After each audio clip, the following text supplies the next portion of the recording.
Pricing is not just math. It's a statement about what you believe your work is worth. If your revenue has been sitting in the same range for a while and your first instinct was to fix your marketing, I want you to stay with me for this entire episode. Because what I see over and over again with established founders is that the ceiling they keep hitting has almost nothing to do with their content, their ads, their funnel, or their offer. The ceiling is them. And I do not mean that as an insult. I mean it as the most direct, most useful thing you can say to someone who has been working harder than ever and still cannot figure out why the revenue is not moving. Today, we're going to talk about what is actually happening when growth stalls, what founders almost always do wrong when they try to fix it, and the 3 real reasons your business has hit a ceiling that more marketing it's not going to solve. And I'm going to tell you about a client of mine who had completely convinced he had maxed out, that he had reached the absolute limit of what the market would pay for what he did. He was wrong.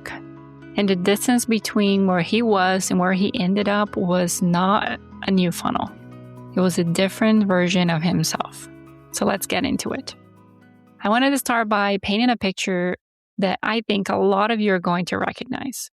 You've been in business for a few years. You have real clients, great results, good revenue. You're not a beginner. You've done the work to get to this point and you're proud of what you've built. But somehow, somewhere along the way, the growth slowed down.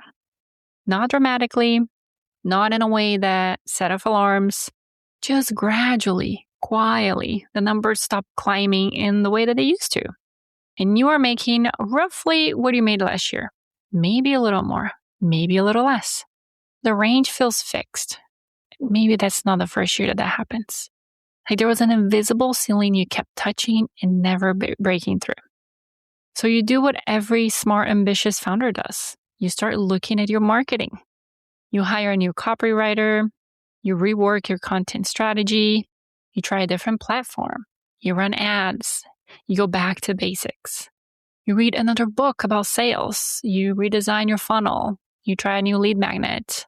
Redo your website. You take a launch course. You hire a coach who specializes in visibility. And some of that works. A little. You book a few more clients here and there. But then it settles back into the same range. The ceiling is still there. And at some point, you start wondering if that is just what it is. If this is what your business is worth. If maybe you have already found your market and the market has decided what it will pay. That thought is almost always wrong. But it sounds so reasonable, right? It sounds like maturity, like you're being realistic. That is exactly why it's so dangerous. I had a client who found me and we started working together, and his situation was one of the clearest examples I've ever seen of a revenue plateau that had nothing to do with what he was selling. He was a service provider. He's been charging the same rates for a few years now, and he reached a point where he genuinely believed that he could not charge more. Not because he had tested, not because the clients had told him no, because in his mind, the number he was charging was already at the top of what the market would bear. He had convinced himself of a ceiling that did not exist. When we started working together, one of the first things I pushed on was his pricing. Not his offers, not his deliverables, not the process per se, but the pricing. And he resisted. He had every logical reason why he was already priced at the top. He had done research. He knew the competitors were charging an X amount of dollars. He was not leaving money on the table. And so he thought, we raise his prices anyways. I pushed through it. And his next client paid 7 times more what he was been charging before. 7 times. Not a small increase. Not a modest bump. 7 times. He could not believe it. Not because the client were different or the market had changed or the offer had been completely transformed, but because he had been the one setting the ceiling. His beliefs about what was possible have been more than limiting anything happening in the actual market. That is a pricing story, but is really an identity story. And that distinction is what the entire episode is about. So let's talk about what actually is happening when your revenue stalls. Because I want to give you 3 real reasons, and I want you to sit with each one of them honestly. The first one is this: you have outgrown your pricing, but you have not outgrown the identity that set it. Pricing is not just math. It's a statement about what you believe your work is worth, who you believe your clients are, and what you believe you're allowed to charge. And for a lot of founders, those beliefs were formed early. They were formed when you were newer, when you were building trust, when you needed to get people in the door. That pricing made sense then. It was appropriate for the version of you that existed when you said it. But you're not that person anymore. You have results now. You have a track record. You have a body of work that justifies more. And yet, the number has not moved. Because the number is not just a business decision. It is a self-concept decision. And a self-concept decision is much harder to change than a business decision. What I see in my clients is that raising prices is terrifying, not because of the market, but because of the story underneath the price. The story that says, if I charge more, people will say no. If people say no, it means I'm not worthy. I am not worth that price. Then all of that was a lie. That is the fear that keeps pricing frozen.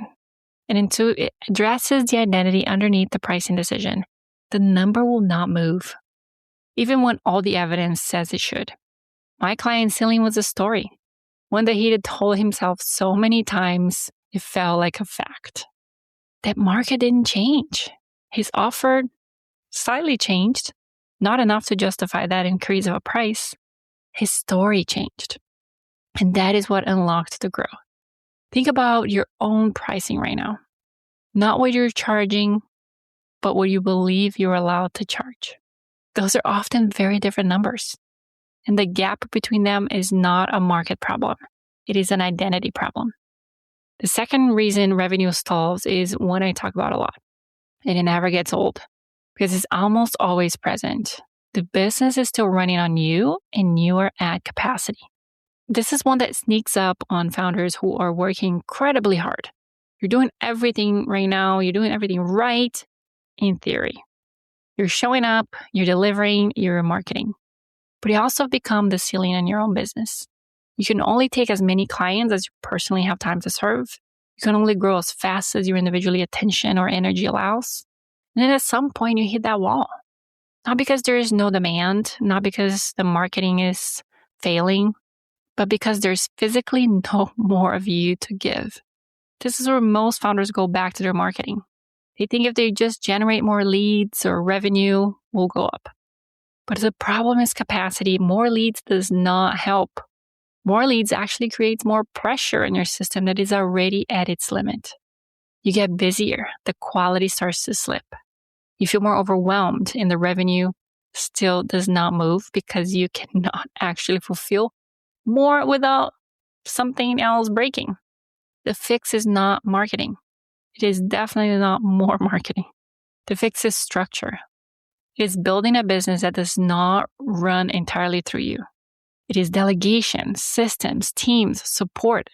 It is removing yourself as a single point of failure before you hit the wall, not after. And here's the piece that is hard to say but important. For most founders, the reluctance to build this structure is not a logistics problem. It is a control problem. It is a trust problem. It's a belief, sometimes conscious, often not, that if they're not personally involved in something in their business, it will not be done to their standards. That belief is understandable, and is also one of the most expensive beliefs a founder can carry. When you are the system, you're also the bottleneck. Every hire you avoid, every task you take back, every decision that has the route through you is the business paying the price of your attachment to control. And the market cannot pay you more for work that you cannot take on, no matter how good your marketing is. The third reason is the one that I think is the most nuanced and the one that I see founders least willing to look at. And is this: the version of you that built the business to this point might not be the same version of you that will take it to the next level. That sounds vague, so let me be a little bit more specific. Here's a version of you that was hungry, scrappy, doing everything herself, figuring it out as she went. That version was essential. That version of you got you here. That version worked 80 hours a week and made decisions by gut and took on every client and said yes to everything that moved. That version built something real. But that version has also built habits, patterns, ways of operating that made sense when you were starting, but they're now in a way. That tendency to micromanage, the difficulty letting go, the inability to raise prices because the scrappy version of you still remembers when people thought you were too expensive. The discomfort you being visible at a higher level because part of you is still waiting to be found. These are identity patterns, and they're invisible most of the time because they feel like you. They feel like your standards, your values, your way of doing things. It is hard to see the patterns when you're so inside of it.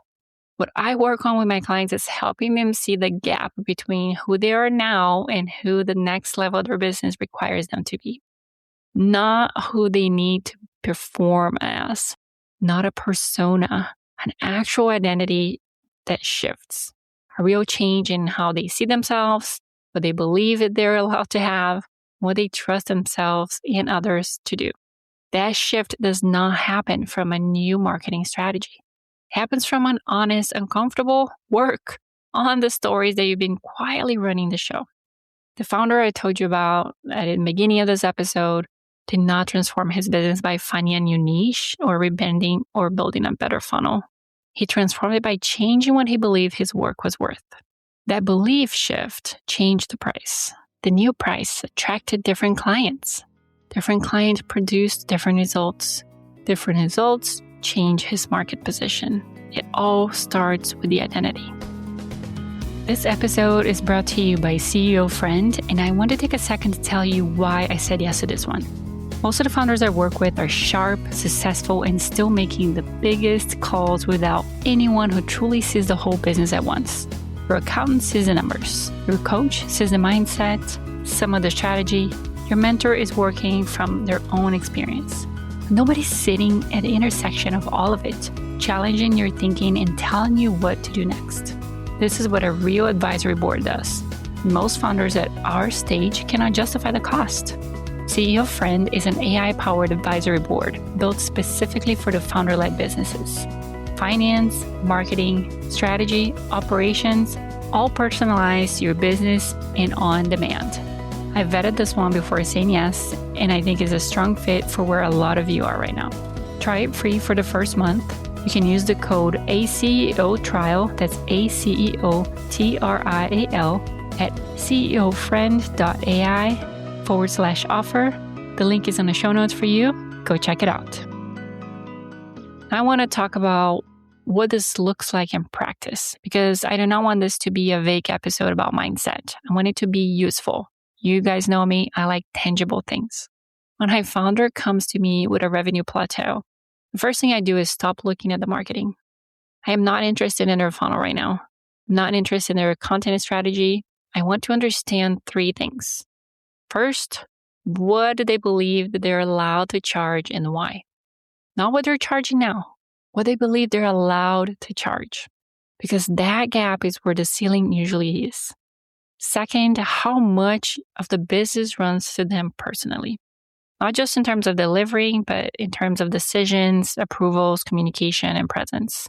Because if the answer is most of it, the capacity ceiling is already built in, and there's no amount of marketing that is going to push through it.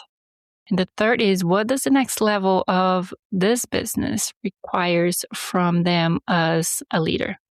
Not from their team, not from their systems, but for them. What identity does that version of the business require? And is there a gap between the identity and the one that is currently operating the business? Those three questions almost always surface where the real work is. And the real work is almost never in the marketing. This is not to say marketing does not matter. It does. Your visibility matters, your positioning matters, your content matters, your messaging matters. Marketing is an amplifier. It makes what is already there even louder. If what is already there is a pricing ceiling rooted in a self-worth story, then marketing will amplify that ceiling. If what is already there is a capacity problem because the founder is the only system, then marketing will amplify the overwhelm. The stuff underneath has to change first. I also want to address something I hear a lot, which is the idea that if you just got more leads, you would figure out the rest. I understand the logic. More leads means more chances to convert. More conversion means more revenue. In theory, this is true, but in practice, more leads without addressing the underlying structure does one of two things. Either they do not convert because the pricing or positioning or confidence issue is still present and it shows up in the sales process.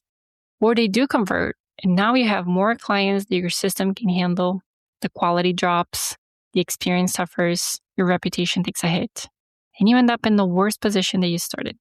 I've seen both versions play out, and both of them are expensive in different ways. The founder who breaks through a plateau sustainably are the ones who get honest about what is actually in the way before they try to pour more fuel on it.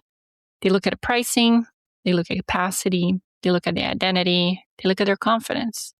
They do the uncomfortable work of figuring out where the ceiling is. And then, when the structure can hold more, the marketing actually works. So let me say this, because I think it's important. None of what I'm describing today means that you have done something wrong. A plateau is not a failure. It's just information. It's the business telling you that something in the foundation needs to shift before the next level can hold. Founders who stay stuck at a plateau are usually the ones who keep trying to fix it with tactics instead of looking at the structure. You're not lazy. You're not unintelligent. You're just working on the wrong layer of the problem. And the reason they keep working on the wrong layer is because it is easier. Fixing your content strategy feels productive. Redesigning your funnel gives you something to do, right? Hiring a marketing coach has a clear deliverable. Looking at your pricing beliefs and your capacity patterns and your identity gaps is messier. It is harder to measure.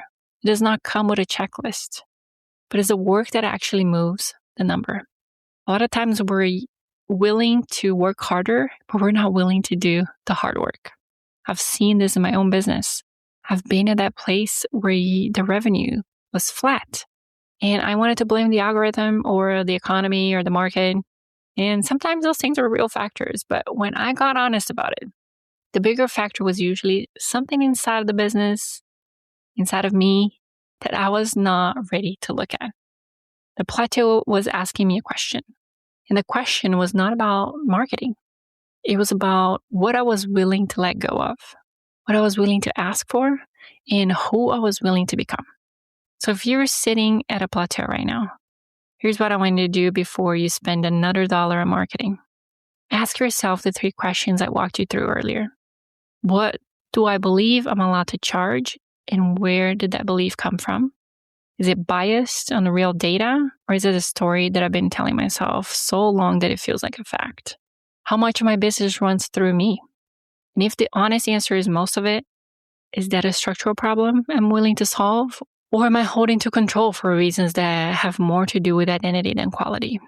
What is the next level of this business required from me as a leader?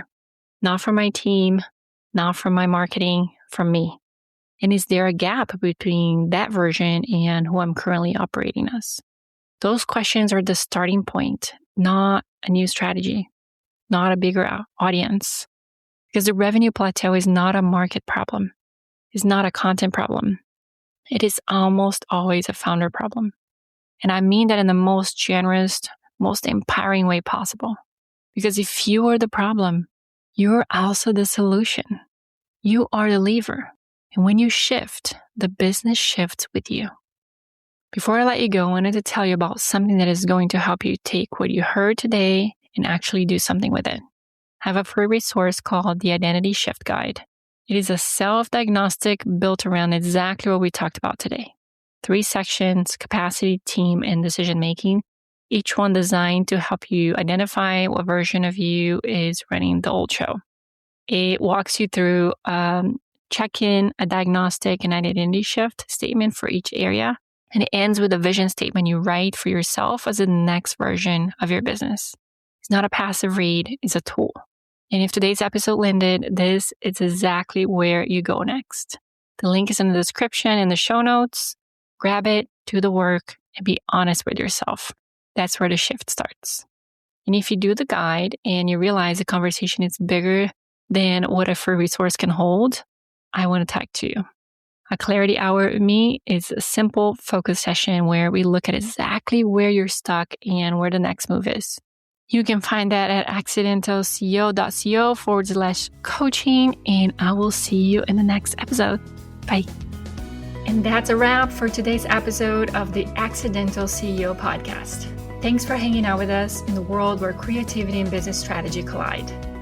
I am Nata Salvatore, thrilled to have shared this time with you. Remember, every episode is a step closer to mastering the art of being an accidental CEO. So don't miss out. Hit subscribe, drop us a sweet review, and spread the word to your creative tribe. Your next big breakthrough could be just one episode away. Join us next time for more insights, laughs, and actionable tips. Keep pushing boundaries, dreaming big, and embracing the beautiful chaos of entrepreneurship. Here's to make magic happen in your business and beyond.